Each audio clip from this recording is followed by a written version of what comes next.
So everyone knows ChatGPT is a good assistant, right? Answering your questions and all that. But what if this assistant begins to think deeper, work faster, make fewer mistakes, and even adapt its style to the job? Well, that is what the new ChatGPT 5 brings to the table. And so today, I'm going to talk to you about the features of this new ChatGPT 5. I'm going to tell you what it means for blind persons. And I'm also going to show you some real practical examples, some tasks that ChatGPT can help you with overall. So this is the video you cannot afford to miss.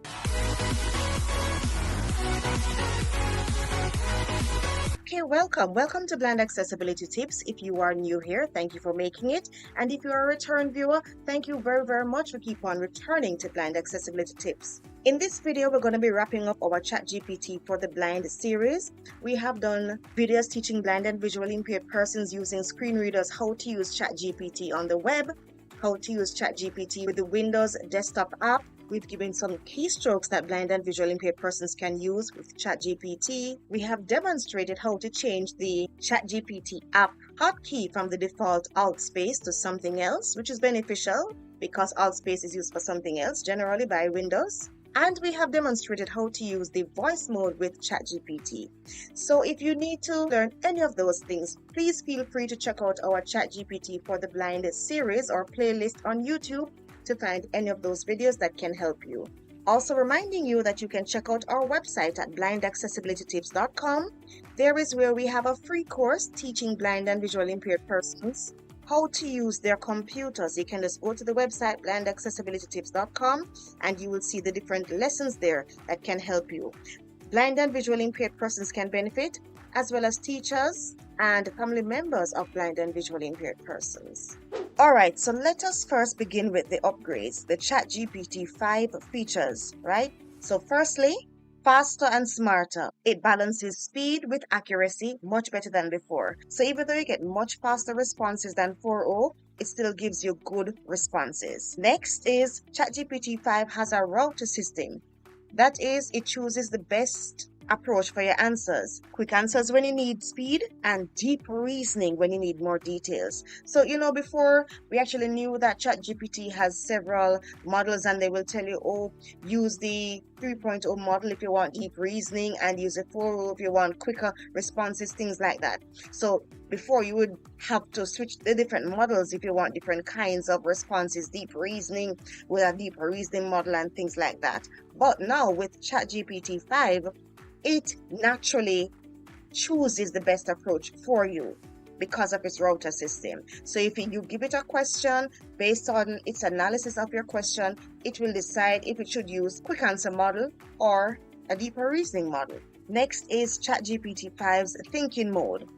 So for long and complex problems, ChatGPT 5 can actually reason carefully over large amounts of text. Alright, another feature, and this one is a big one, fewer hallucinations, meaning that the answers now are much more reliable. So it is no secret that yes, we use AI, these large language models, to help with our everyday writing tasks and so on, but we really have to be careful of them because we do know that they sometimes hallucinate and give inaccurate responses. Well, OpenAI claims that ChatGPT 5 is much more reliable than its predecessors and does not hallucinate as much. Then there is its longer memory. So now you can paste entire articles, entire lesson plans, and ask for summaries and get that without having to constantly be cutting because it has much more memory now. There have also been some improvements in its voice mode, and yes, voice mode is available on the free plan but with some limitations, and the voice chat has become much better with ChatGPT 5. And the final feature we're going to cover with ChatGPT 5 is connectors. So with the paid plan of ChatGPT 5, you'll be able to connect certain applications like Gmail and Calendar, and you'd then be able to integrate ChatGPT with those apps and get stuff done automatically with the AI. But that's on the paid plan. But look, what we have on the free plan is still very robust. So let's go ahead and learn now what else we can do. Now, all of those ChatGPT 5 features are beneficial for everyone, but specifically for blind and visually impaired persons, it means more independence and less frustration.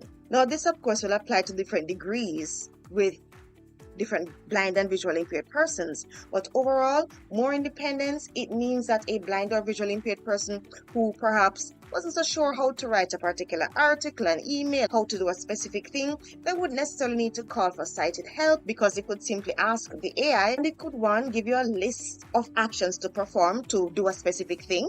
ChatGPT is actually very good with that. Or it can write the email for you. ChatGPT can even create pictures, and we're going to look at that later on. And in terms of less frustration, ChatGPT 5's router system means that a visually impaired person doesn't have to be fingering around to try and find the model selector, because ChatGPT's router system automatically chooses an approach for your question. It has a longer memory, so you don't need to be cutting up articles to ask it to summarize or analyze it for you, meaning less accessibility challenges, right? And of course, fewer hallucinations. It means that we can depend on ChatGPT a little bit more and not having to have a lot of moving parts, different websites and different pages and so on to verify information. So yes, it does have some benefits for everyone and for us as blind and visually impaired persons. Now that we have cleared that up, talk about ChatGPT 5 and its features, now let us show you the varying different kinds of tasks ChatGPT can actually help you with. Let's actually use ChatGPT. Ever wondered what all the craze is about? What can ChatGPT actually do for you? All right, we're going to go through several examples now. I'm already in the message area of ChatGPT. Again, if you don't know how to get here, please listen to the first video I have in this ChatGPT for the Blind series on YouTube. I'm already in the message area here, so I'm going to press my down arrow to let you hear the question that I'm already asking of ChatGPT. Write a short, formal email asking my bank about an unexpected fee. All right, so I'm asking it to write an email for me. All right, now that I've finished writing my question, I'm going to press enter. ChatGPT is generating a response. ChatGPT says, here is a short, formal draft you could use, -- subject, * clarification on unexpected fee. Dear bank name customer service, I recently noticed an unexpected fee on my account statement and would like clarification regarding its nature. Could you please provide details on why this fee was applied? Thank you for your assistance. Sincerely, your full name, your account number -- would you like me to make it sound a bit stronger, so it also requests a refund if the charge was made in error?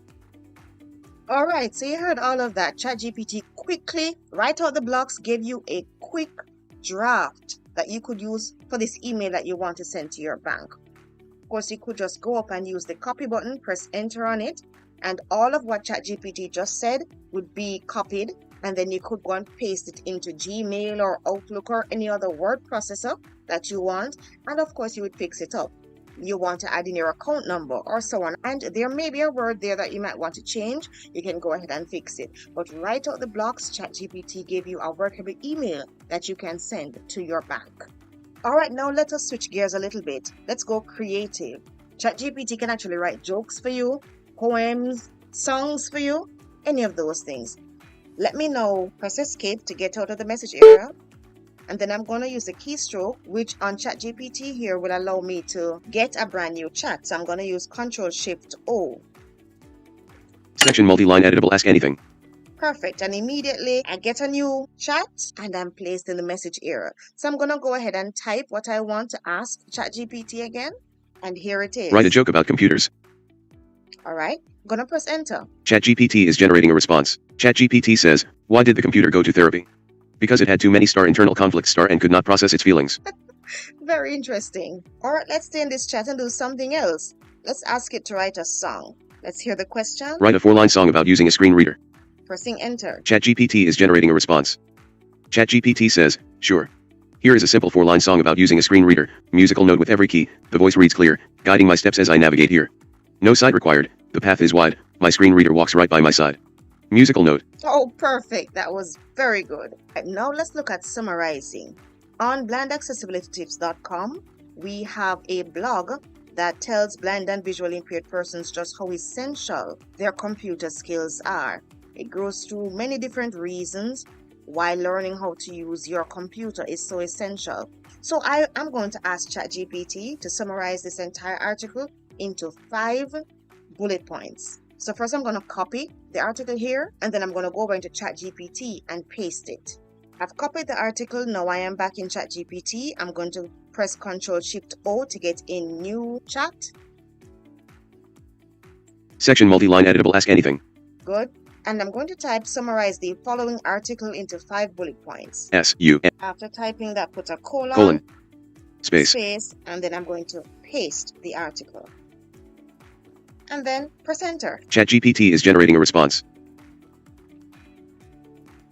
And of course, it's using its thinking mode. ChatGPT is still generating a response. ChatGPT says, here is the article summarized into 5 key bullet points. Star computers as powerful tools. With assistive technologies like screen readers, magnifiers, and voice recognition, computers enable blind and visually impaired individuals to handle daily tasks, stay connected, and access information independently. Restoring independence. Computer training allows individuals to manage essentials such as reading mail, banking, shopping, and scheduling without relying on others, helping them regain privacy and self-sufficiency. Education, work, and literacy. Mastering computer skills opens doors to online learning, job opportunities, and professional productivity, while also making reading and writing accessible through digital libraries, word processors, and speech-to-text tools. Connection and personal growth. Technology fosters social interaction through email, social media, and video calls, while also supporting hobbies, creative pursuits, and even small businesses, helping reduce isolation and increase confidence. Proven benefits and encouragement. Research confirms that technology training improves quality of life for the visually impaired. Starting small, practicing regularly, and using resources like blind accessibility tips can help overcome fear and unlock life-changing opportunities. All right, excellent. As someone who knows the article very well, I can say that was a very good attempt by ChatGPT to summarize what was in that article. And listen, these are just examples of how you can use ChatGPT. There's so much more. You can use it to do research, tell it to research a particular topic and write lesson plans out for you. Yes, you may have to do a little editing so it fits into exactly what you want, but it lays it out right there for you and you can just have it to use. You can ask it to do coding for you. So if you want it to create like a button on your website, you can tell it what you want the button to do. You can tell it what color you want the button to be and what function you want the button to perform. And ChatGPT will actually write the code for you. You can ask it to tell you how to use a particular app step by step. It will go through the actions step by step for you. So many ways that you can use ChatGPT. But before we wrap up this video, I want to show you that you can actually use ChatGPT to create pictures for you. Okay, what do I want a picture of? CREATE. Create an image of a person walking along the beach with their shaggy dog. Alright, that's the image I want ChatGPT to create, and I'm just going to press enter. ChatGPT is generating a response. Now, this will take a little longer. Just like the thinking mode, it will take longer. More so because I'm on the free plan. Images sometimes take very long to come in through ChatGPT on the free plan. But believe me, when it comes through, it is worth it. Wow, and there it is. Of course, you know, if you actually wanted a more detailed image, you can actually write a whole very detailed prompt for the kind of image you want. But I just wanted to give an example, so I wrote a very simple prompt. I'm going to press escape to come out of the message area here and shift H to go up to the response that ChatGPT just gave us with the image. ChatGPT said, heading level 6. Let me down arrow to hear what it said. Clickable generated image. That's the image. Let me down arrow. Graphic generated image. Graphic generated image. Graphic generated image. Graphic generated. Clickable toggle button not pressed. Like this image. Clickable toggle button not pressed. Dislike this image. Clickable toggle button not pressed. Download this image. This one that says download the image, of course, if you enter on this, it would actually be downloaded to your computer where you can go and find it in your downloads folder. Alright, so before we wrap up, I just want to leave you with some power tips that can help you to get better responses from ChatGPT. Firstly, be specific with your prompts. So it is said that when you give ChatGPT a role to act, you tend to get better responses. So for example, instead of just saying write an email, say instead act as a professional job coach. Write a polite email asking about the status of a job application. That would be better than just saying write an email. The more context you give the AI, the sharper the answers. Number 2, refine and reiterate. Never accept the first response from ChatGPT. You can always ask the AI to refine the answer some more, make it shorter, explain in simpler terms, or give me 3 examples, whatever it is. Reiterating makes you get to exactly what you want from the AI. Thirdly, use step-by-step requests. So instead of one big question, break it down. For example, step 1, write me a blog outline. Step 2, outline each point. And then step 3, give me a title. Things like that. This gives you more control and certainly better accuracy. Now let me give you a word of caution. So ChatGPT is wonderful, it's great, it's a great assistant, but of course we have discussed it before, it is not perfect, so you must be careful of certain responses. You cannot blindly trust answers from the AI in certain sensitive areas like legal advice, medical guidance, financial decisions, and religious and ethical matters.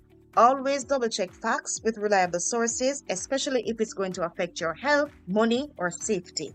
Remember, ChatGPT is a fantastic assistant, but you are still in charge. If you use these tips, ChatGPT will become less of a chatbot and more like a partner, helping you to think, create, and stay independent. And that's exactly what we want. All right, so here ended the video. I hope it was useful to you. And if it was, please leave a like on the video. Please feel free to share it with other persons who might need and want the information. And drop a comment. How has ChatGPT helped you? Have you been using it as a chatbot? Or do you find that it becomes more of a partner if you understand how it operates? Let us know in the comments. And of course, you can continue to look out for more videos here on Blind Accessibility Tips, or you can choose to watch the video that's coming up on your screen right now. Thanks for watching.